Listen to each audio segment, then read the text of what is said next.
Even if you try to trouble us, it won't make any difference to you.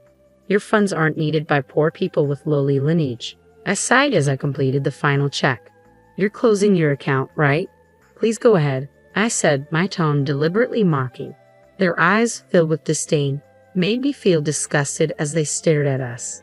I decided it was time to give those who judge others by their background a taste of their own medicine. With that thought, I smiled. My name is Tiffany, a 29-year-old office worker.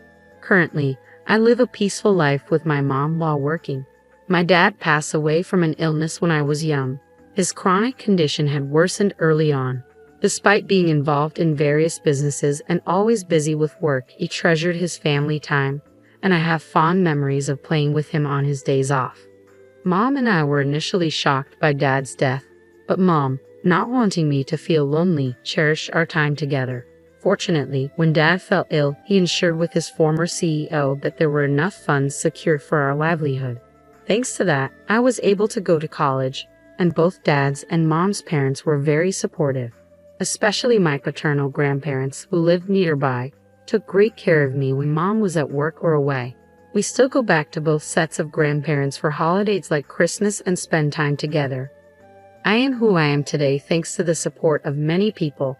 To give back, I went to a national university and got a job at a major company. I considered working at the bank my dad was supposed to inherit, but chose a career I loved instead, following the advice to do what you love. I've already handed the bank over, so there's no need to worry about it. Thanks to a fulfilling home environment and the freedom to pursue my hobbies, I had no interest in romance. But now, at a mature age, many of my friends are married with kids. This led me to think about marriage, and that's when a certain encounter happened. I never imagined this meeting would lead to a major incident. Hey Tiffany, aren't you interested in love? That was the starting point, a question from a colleague at work. We've been close since our rookie days. You know, I have an acquaintance who's struggling to find a match. He's well educated and handsome. You're highly educated too, Tiffany. Maybe you'd like to meet him. Really? I've always thought it's a waste for someone as high spec as you, Tiffany. There are even a few people in the office who are after you. She has a wide network and always shares various stories. She's living with her boyfriend she met at a party and seems very happy. She's quite concerned about my lack of romantic involvement. I had even consulted her about marriage, which led to this arrangement. A few days later, I agreed to meet a man named Joseph. The rendezvous was at a cafe. As I waited nervously, a man approached me. Tiffany. Ah, yes. Nice to meet you. You're Joseph, right? Yes. Thank you for today. Joseph's expression was blank as he looked me over. It felt like he was sizing me up, which took me aback a bit. Then taking a seat opposite me, he quickly started the conversation. What do you do for work, Tiffany? I work in sales at a company. I've always enjoyed interacting with people and sharing my opinions, which is why I chose sales. I find it fulfilling, and I love the moments when customers are happy with their purchases. What's the name of your company? I told him the name of my company. Upon hearing it, Joseph paused for a moment, then smiled. It wasn't a pleasant smile, more like one of satisfaction. My company is quite a large enterprise with good performance. We're well trusted by our customers, I added. Since he asked, I decided to return the question. What do you do, Joseph? At my question, Joseph snorted with pride and began to boast. I work at Sunrise Bank as a department head. Sunrise Bank is a really big bank, you know. The work is tough, not something ordinary people can handle. But since my dad is the CEO and I'm the successor, it's different for me. I felt a stir in my chest at Joseph's words. I was expecting a normal response, but his aggressive tone made me feel uncomfortable. Indeed, Sunrise Bank is a major bank. I knew about it due to a certain incident, but I was surprised to learn that Joseph worked there as a department head. Wow, that's impressive. Sunrise Bank is a big place, isn't it? I flattered Joseph on purpose. I saw no need to be rude, and though I suspected this would be our last meeting, I figured it was better to be polite. Pleased with my flattery, Joseph continued to boast about himself. Honestly, talking to him was painful. He occasionally listened to me, but always turned the conversation back to himself, even making outrageous comments about his lack of romantic prospects. I'm quite popular, you know, but it's always people who don't match my family background or education level that come to me, he said. I thought the problem might be his attitude, but I had already decided not to meet him again and informed my friend. As time passed, he still looked satisfied and made a suggestion. I'd really like to meet your parents. Huh? But we just met today. That's exactly why. Parents' excellence is important, especially if we're going to date, right? Inside, I screamed, I have no intention of dating you, but he seemed oblivious to my discomfort and kept pushing forward.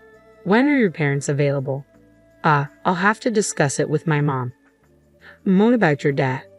As Yosef pressed on, I felt a growing sense of disgust but couldn't find the strength to cut him off. My dad passed away when I was young. At my words, Yosef narrowed his eyes. After a moment of silence, he simply said, I see, and fell silent, pondering. Well, send me a date that works for you later. I'll adjust my schedule. No, thank you. Should we leave then? Before I could finish, Yosef stood up. It felt like talking to someone from a different world. Despite my reluctance, I had given him my contact information and even discussed meeting our parents. His disdainful look upon hearing about my father's absence bothered me. In the end, we agreed to meet again with our parents. When I explained this to Mom, she smiled wryly. Maybe you were just nervous because you haven't dated before. Maybe, but the way he spoke was weird. Well, his parents will be there, right? Just say no if it doesn't feel right. I'll be there too. Thanks, Mom. Sorry for dragging you into this, I apologized, feeling guilty. Mom laughed heartily. It's okay, no need to feel bad. Besides, I'm curious about Sunrise Bank. Let's see how it goes. So, Yosef and I arranged a family meeting. At that time, I had no idea Yosef had planned the meeting for such a shocking purpose. On the day of the meeting, we arrived at the place Yosef had chosen. It was a fancy restaurant. It's a big place, isn't it? Yes, it is. Inside, our table was ready, but Yosef hadn't arrived yet. We entered and waited, and shortly after the scheduled time, Yosef and his family arrived. Sorry we're late, the traffic was terrible. Nice to meet you, thank you for today. Yosef's family unapologetically took their seats. Irritated but not wanting to start a fight, I initiated the family meeting. After some time, Yosef's mom, Morgan, with a sly smile, spoke up. So, where's your father? Is he coming later? Huh? I looked at Yosef, but he just smirked dismissively and said nothing. I had already told him my dad was deceased. Morgan acted as if she didn't know, despite having agreed to meet our families. Mom quickly responded in my stead. My husband passed away from illness when Tiffany was young, so today I'm here as her mother, Mom responded with a calm smile. In contrast, Morgan raised her voice in an exaggerated manner. Oh my, Tiffany is from a single-parent family. I was taken aback by her words. Even after saying my father passed away from illness, her tone clearly carried malice. Being from a single-parent family, life must be quite hard, huh? But she graduated from a public university. That's commendable, right? Really, but still, being from a single-parent family, wouldn't dating her be complicated? Yosef's family's conversation left Mom and me utterly dumbfounded. Despite being present, they spoke so disrespectfully, mocking us as if being from a single-parent family was something shameful. Such words aren't suitable for a first meeting. I was injured. I retorted in a low voice, excuse me, but after Dad passed away, Mom raised me with great care. I owe my current life to her. Isn't it rude to speak about someone like that when you've just met? Morgan, however, burst out laughing. Rude? Isn't it more absurd for the daughter of a single parent to think about marrying into a high-class family? Yosef added, I'm not really into strong-willed women. This is pointless. Realizing there was no getting through to them, I just stared at them in disbelief. I had high hopes since she works at a major company, Morgan continued. Well, you'll eventually carry on Sunrise Bank, so maybe she's not quite at your level. As they hurled more insults, I felt no need to listen anymore. Trembling with anger, Mom glared at them. Did you invite us here today just to look down on us? I heard from Tiffany about the other day. You're enjoying berating us for being a single-parent family, aren't you? It was the first time I heard her speak so sternly. Please stop with the accusations. It was just a little teasing, right? Morgan replied, her tone dripping with mockery. No one feels good being mocked, and all your remarks are condescending. We have no intention of listening to this any further, Mom stated clearly. Yosef's family looked displeased at Mom's clear statement. Presumptuous for commoners. Commoners, huh? Indeed, that may be the case, but this has made up my mind, Mom said.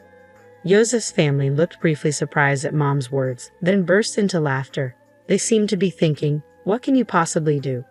Mom sighed and began to speak.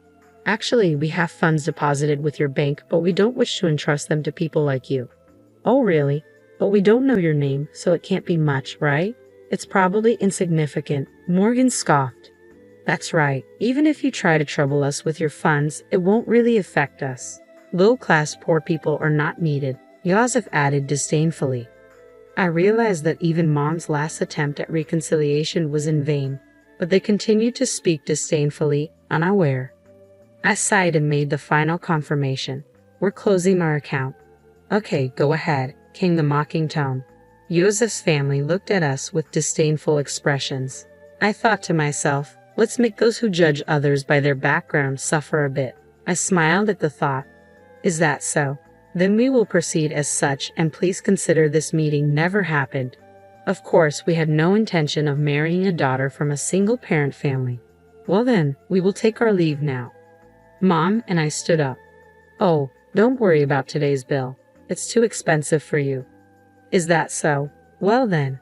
With that, our family meeting ended. Later, I made a phone call. Weeks later, my mobile phone was flooded with calls from Yosef. Of course, I had anticipated this and had no intention of answering. It was their own responsibility. I immediately blocked the number.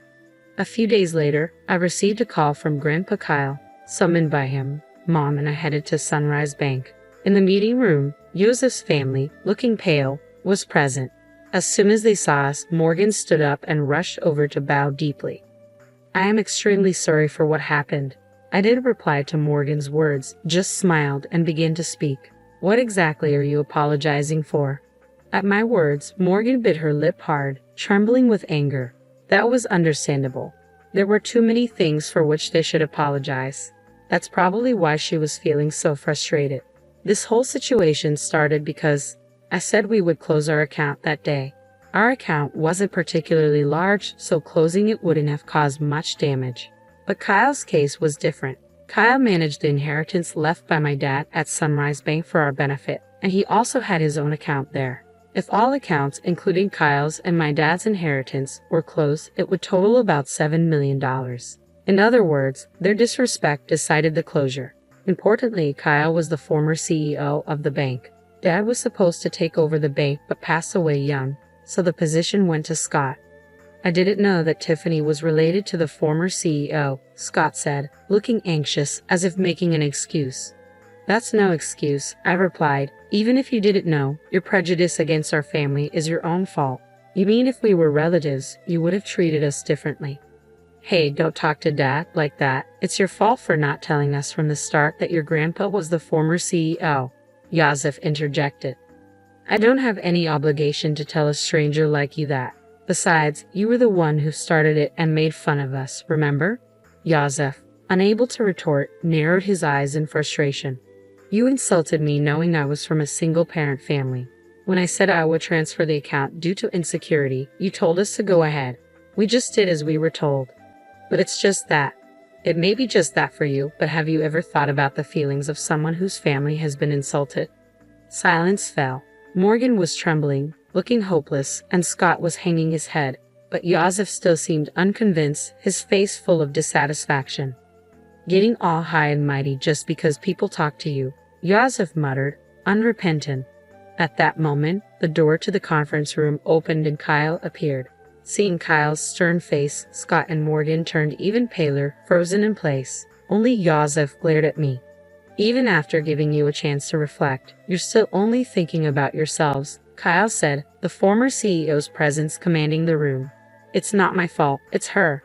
Watch your words. If you continue, you'll end up even more miserable, Kyle warned. Silenced by Kyle's words, Yosef glared at me again. Then, as if resigned, he burst out, No way. Who would think a single parent's relative was the former CEO? You knew I was the future CEO and came to the family meeting just to mock us. Yosef, be quiet, Kyle said sternly, glaring at him. Yosef was breathing heavily, still fuming. Future CEO, huh? Kyle then turned his gaze to Scott.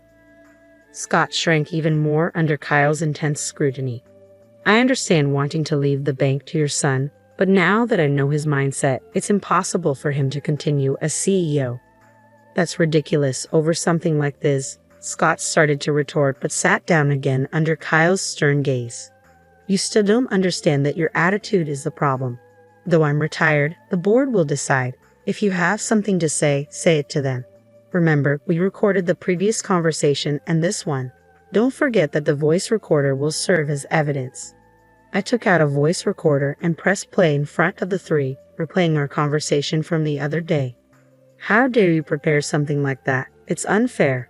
It was just a precaution, but remember, you forced me into this situation. Yosef had nothing to say in return, and their faces turned pale. Thank you, we'll handle it from here, they said. Mom and I left. Ultimately, Kyle didn't transfer the funds, at least not officially. Scott was removed from his CEO position, and Yosef was demoted. Unable to handle the blow to his pride, Yosef resigned voluntarily. Kyle's influence in the financial industry meant Yosef would struggle to find work in the same field again. Whether Scott knew this or not, he seemed determined to work until retirement, but Kyle said it would be tough for him both mentally and physically. Morgan, who used to wield power as the CEO's wife, apparently started part-time work to maintain her lifestyle, but her character likely made it hard for her to keep a job. I'm really sorry, Mom said. It's okay. You didn't know, right? I replied. I only shared what happened with the friend who introduced me to Yosef.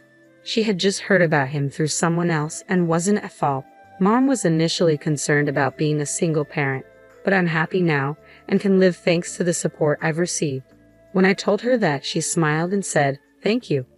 After everything was taken care of, Kyle told us to come over to his house again sometime. I'm really grateful for Kyle's help in resolving the situation. It was tough, but I'm happy now, so it's okay.